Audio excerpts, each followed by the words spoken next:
పక్కన ఉంచుకోండి. కథ ప్రారంభానికి చెరువుబడి పట్టుకోవడానికి తాంబూలంకి వెళ్ళిపోవచ్చు. మీరు ఏమైనా ఫ్రూట్స్ పెట్టినట్టయితే ఆ ఫ్రూట్స్ కూడా మండపై చుట్టూ పెట్టేసుకోవచ్చు.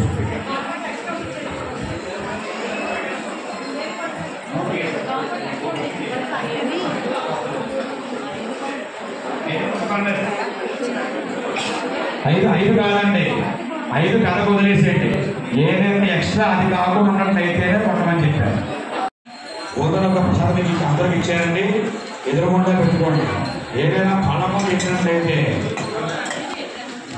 ఒక 4 పళ్ళు పక్కన పెట్టేసుకోండి. పళ్ళు తాంబూలంగా 2, కథ ప్రారంభానికి 2 పళ్ళు పక్కన పెట్టేసుకోండి. మిగిలిన ఒక పళ్ళు రాలేదు. ఎందుకు ఇచ్చారు? 5 కాకుండా ఏదైనా ఉంటే మాత్రం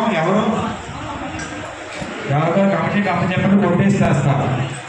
మీరు మీరు లేచినట్లయితే మళ్ళీ పడిపోతాయి కనుక ఏదైనా ఎక్కువ తెచ్చుకున్న వాళ్ళైతేనే అభ్యంతరం ఏమీ లేదు, లేకపోతే ప్రసాదం పెట్టచ్చు.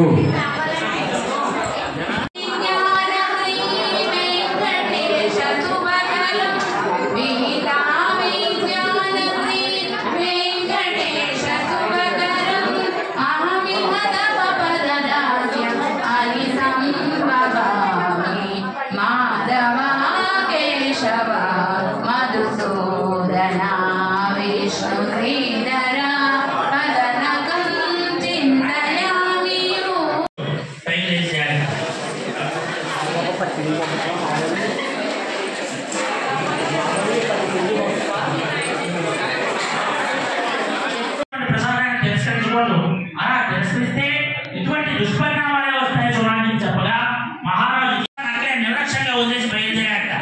ఎప్పుడైతే స్వామి ప్రసాదాన్ని తిరస్కరించారో స్వామివారు కోపించినట్టు వారే